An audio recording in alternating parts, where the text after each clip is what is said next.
कामिनी जी की आंखों से नींद कोसों दूर थी। वो अपने स्वर्गवासी पति को याद कर रही थी कि क्यों आप इतनी जल्दी चले गए। आप थे तो सब कुछ कितना अच्छा था।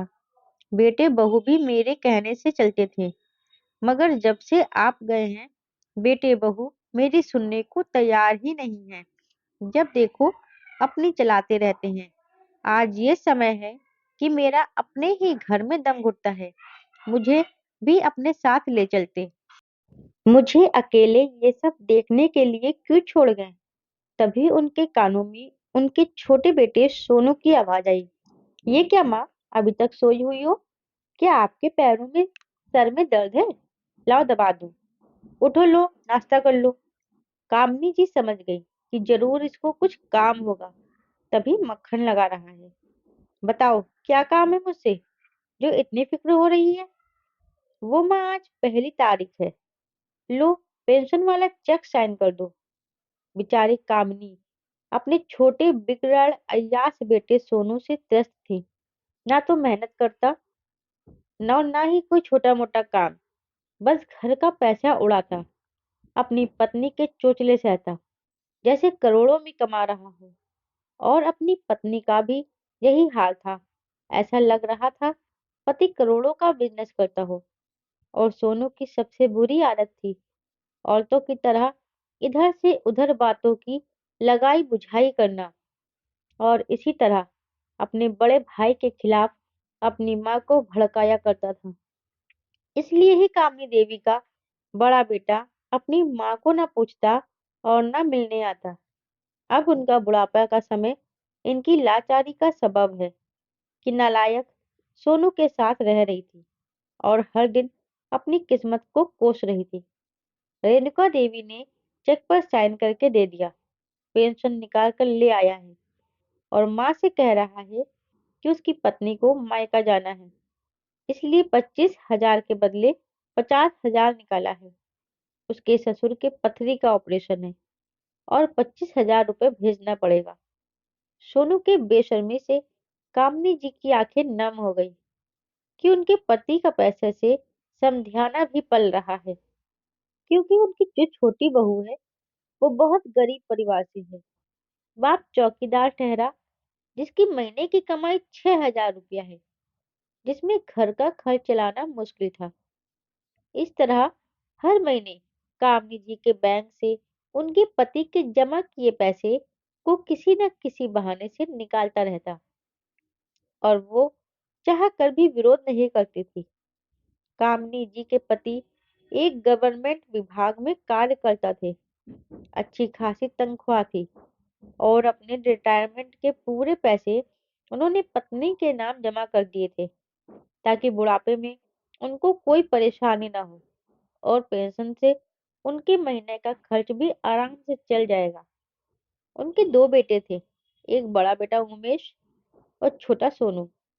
लेकिन सोनू नहीं चाहता था कि माँ की बड़े भाई से बने, इसलिए हर समय बड़े भाई की बुराई करता, जिससे माँ का दिल और बड़े बेटे का दिल कट्टा हो गया।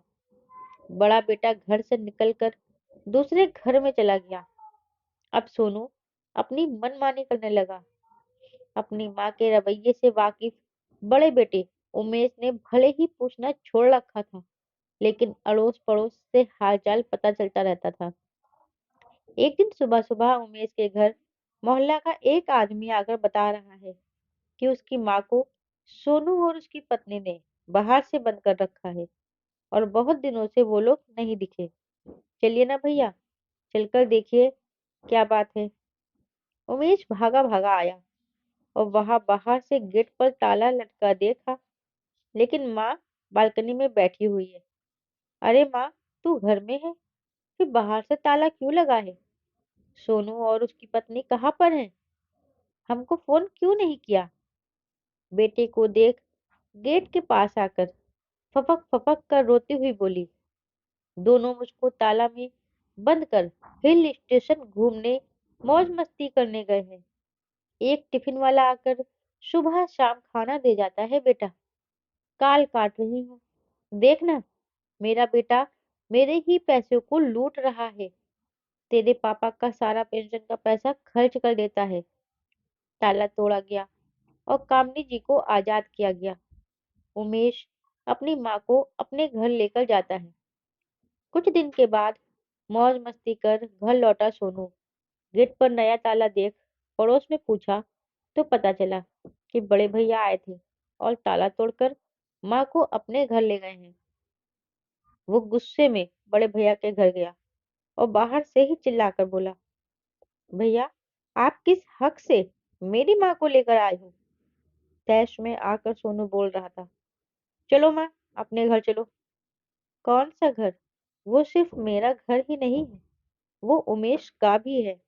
इसलिए अब वहां उमेश चलेगा तभी मैं चलूंगी, वरना नहीं। कामनी देवी ने साफ साफ कहा कि अब से वो उस मकान में रहने तभी जाएंगी जब तक उसका रजिस्ट्रेशन नहीं होता। वो मकान 2 मंजिला तेरे पापा ने बनवाया था और मेरे नाम से है।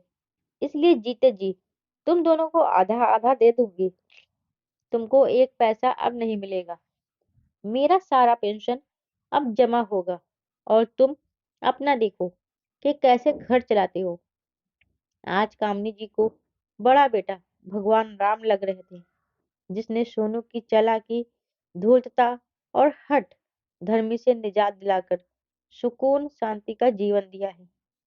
उमेश के घर चैन से रह रही है और उनका सारा पैसा जमा हो रहा है, क्योंकि आज कामिनी जी को समझ आ गया था कि सोनू को उनसे नहीं, बस उनके पैसे से प्यार है, लेकिन उनके बड़े बेटे बहू को माँ से प्यार है।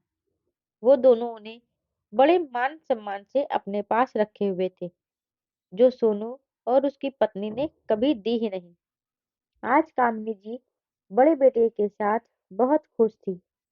उन्होंने घर दोनों बेटे को बराबर में बांट दिया था और अब सोनू पछता रहा था कि समय रहते उसने माँ की कदर कर ली होती तो आज उसे ये दिन न देखना पड़ता। दोस्तों, कहानी अच्छी लगी हो तो वीडियो को लाइक शेयर करना ना भूलें और आगे ऐसी कहानी सुनने के लिए मेरे चैनल को सब्सक्राइब जरूर करें। साथ ही बेल आइकन को प्रेस करें, जिससे आगे आने वाली वीडियो की नोटिफिकेशन भी सबसे पहले आप तक पहुंचे। धन्यवाद।